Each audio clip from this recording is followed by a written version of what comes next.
If you grew up in a Western country, then during your school years, you may have studied Shakespearean plays, novels written by Charlotte Bronte, or perhaps Don Quixote. Well, in the Chinese world, many people are most familiar with the 四大名著, or the four great classical novels known in English. And these four great classical novels are well known to anyone familiar with Chinese culture and are commonly taught in Chinese schools. These four great classical novels were written hundreds of years ago, but still hold a profound place in Chinese culture.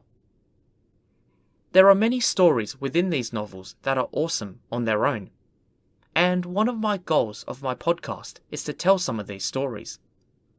Because of this, I feel like it's important to give a brief overview of these four novels first before diving into these individual stories in the future.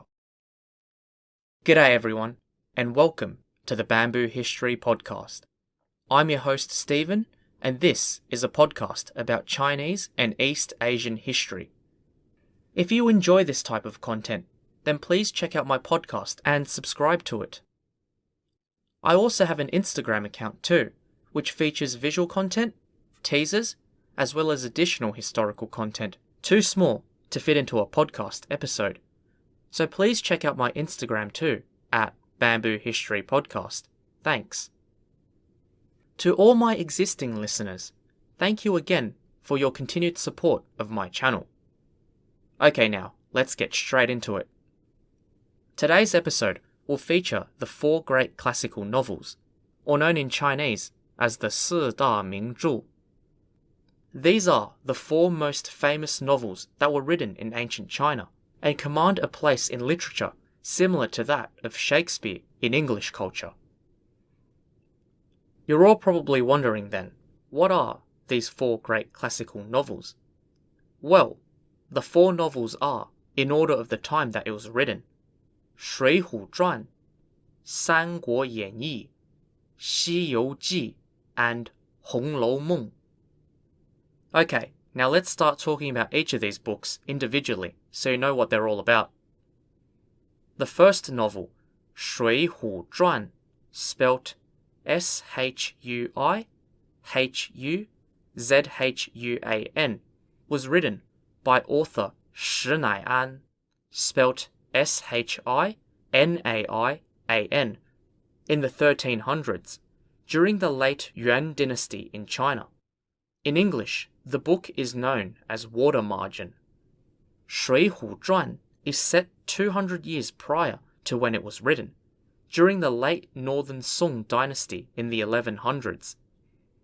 The story focuses on a group of outlaws who rebel against the government and set up their base on top of a mountain called Liangshan, spelt Liangshan. Liangshan is surrounded by a lake and a marshy swamp. Hence, Shui Hu Zhuan is also known in English as the Outlaws of the Marsh. Out of all of the outlaws in Liangshan, the story focuses on 108 of them, specifically 108 heroes, known in Chinese as Hao Han. These 108 heroes are made of 36 heavenly spirits and 72 earthly demons. And in the book, the origin stories of many of these 108 heroes are explored, with one consistent element in their stories being how they ended up becoming an outlaw to rebel against the government. These outlaws came from all walks of life. Some were soldiers, some were scholars, and some were just the local restaurant owner or the fisherman down by the river. These 108 heroes and the other outlaws are led by a man named Song Jiang, spelt Songjiang, who is also the only character that actually existed in real life. Song Jiang initially leads these outlaws against their resistance against the government, but afterwards he submits to the government with all the other outlaws, and end up fighting other rebels for the government, which ultimately leads to the fall and demise of this Liangshan rebel group. The plot of Shui Hu Zhuan largely mirrors the author Shi Nai'an's own experiences growing up in the late Yuan dynasty in China, where China was in a state of disarray, having been marred by natural disasters, drought, and constant conflicts from peasant uprisings. Having seen the failures of the Mongolian-led government, as well as their repression of the majority Han Chinese population, Shi Nai'an, a Han Chinese himself, was fueled by a growing distaste of the government, and his novel was a manifestation of his sentiments. Out of the 4 novels, Shui Hu Zhuan is currently my personal favourite, and it is filled with great stories such as Wu Song slays a tiger, the stealing of the birthday gifts, as well as the flower monk's destruction of the Mount Wu Tai monastery. The second of these 4 great novels is the Romance of the Three Kingdoms, or San Guo Yan Yi in Chinese. If you've tuned to my previous episodes, you will realise that I've already made references to this novel, in particular episodes 15 and 16, where I make a reference on 2 people, Cao Cao and Zhuge Liang, both major characters in this novel. The author of the San Guo Yan Yi was Luo Guanzhong, spelt Luoguanzhong, who lived during the 14th century. The book itself is based largely on the historical text San Guo Zhi, or in English, Records of the Three Kingdoms, which records the events of the late Han Dynasty and the subsequent San Guo Three Kingdoms period in China in the 3rd century. San Guo Yan Yi largely mirrors the historical events that happened in the 3rd century, which was the fall of the Han Dynasty and then the subsequent power struggle between the many warlords, eventually leading to the formation of 3 kingdoms in China, with the story ending with the unification of China by the Jin dynasty. Unlike the first classical novel, Shui Hu Zhuan, most of the characters in San Guo Yan Yi existed in real life.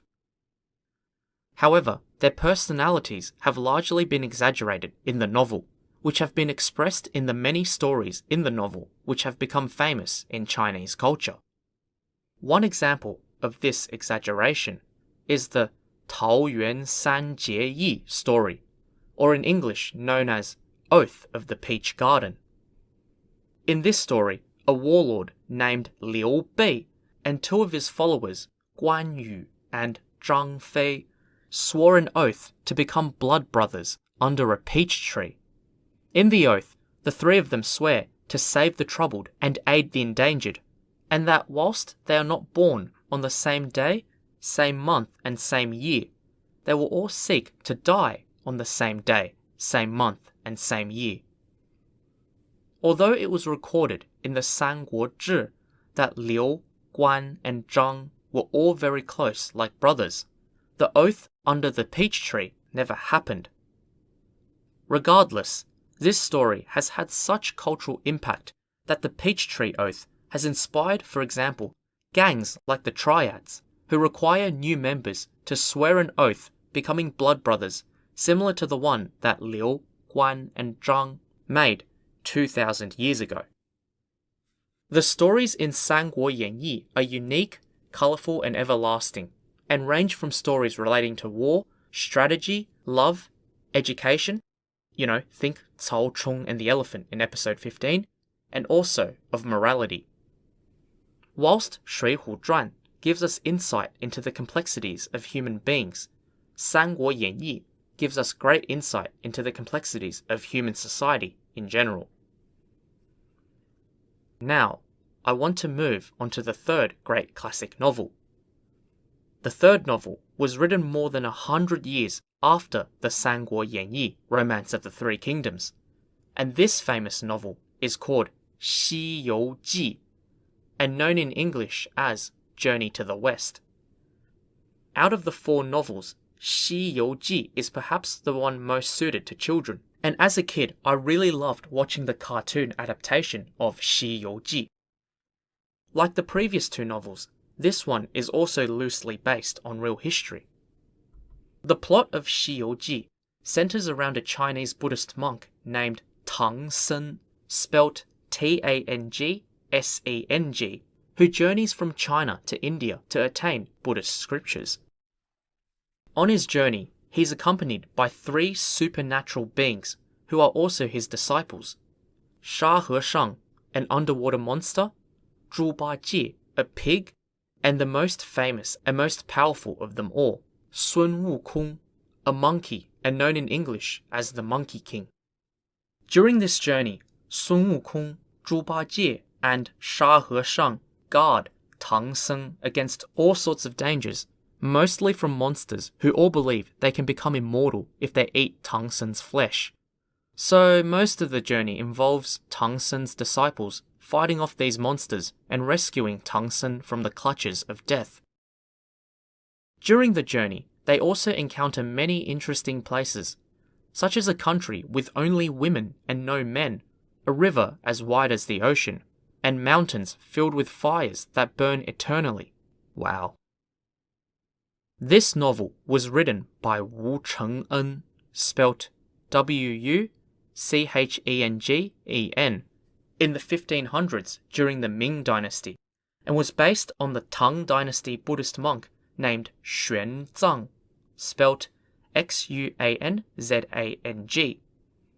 Xuanzang journeyed from China to India during the 7th century and studied Buddhism in India for many years before returning to China with a wealth of new knowledge about the religion, and subsequently helped further spread Buddhism throughout China. Xuanzang's journey to India was also fraught with danger, but his scariest experience was almost dying from dehydration in the desert. I think I would much rather prefer reading a story about monsters trying to eat someone rather than a story of how a man survived dehydration. I mean, just watch the movie 127 Hours for that. The novel also focuses on the lives of the 3 disciples prior to the journey, and that each of them had made mistakes in the past, which led to them being punished. For example, Sun Wukong, the Monkey King, was trapped under a mountain for 500 years by Buddha before being given an opportunity to accompany Tang Sen on his journey to redeem himself. Shiyouji has been a novel not just influential for Chinese readers, but also for non-Chinese readers too. The most famous influence, perhaps, is that the main character Goku in the anime series Dragon Ball is based off the Monkey King Sun Wukong. And fun fact, the Japanese reading of Sun Wukong is actually Son Goku. The final novel out of all the 4 was written in the 1700s by Cao Xueqin, spelt Caoxuequin, and the novel is called Hong Lou Meng, known in English as Dream of the Red Chamber. If Shiyouji, or The Journey to the West, is a great novel for children, then this novel is great for adults. A novel about family and romance, Hong Lou Meng features a wealthy aristocratic family called the Jia family, Jia spelt Jia. The novel goes into depth of the Jia's wealth and power and is a great source of insight of traditional Chinese culture, especially that of the rich. The novel explores the nuances of the relationships between the members of the Jia family and other upper-class individuals. But the story ends in tragedy when the family falls out of favour from the government, as their family mansion is raided and all their wealth gets confiscated. Amidst all of this, the story focuses on a love triangle with 2 girls and a guy. Sounds like the perfect setting for a... Let's just keep it PG. The guy's name is Jia Baoyu, Jiabaoyu, and he falls in love with a beautiful woman named Lin Daiyu, Lindaiyu, who loves music and poetry just like Jia Baoyu, but she's very sensitive and is always prone to illness and depression. I mean, seriously, what's with all the beautiful girls in Chinese history being sad all the time? If you tune into episode 18, you'll know what I'm talking about. However, Jia Baoyu has already been arranged to marry another woman named Xue Baochai, spelt Xuebaochai. Xue Baochai is very pretty as well, but is the complete opposite of Lin Daiyu and has a fun and bubbly personality, in contrast to Lin Daiyu's more melancholy side. The only problem is there is absolutely no chemistry and emotional connection between Jia Baoyu and Xue Baochai.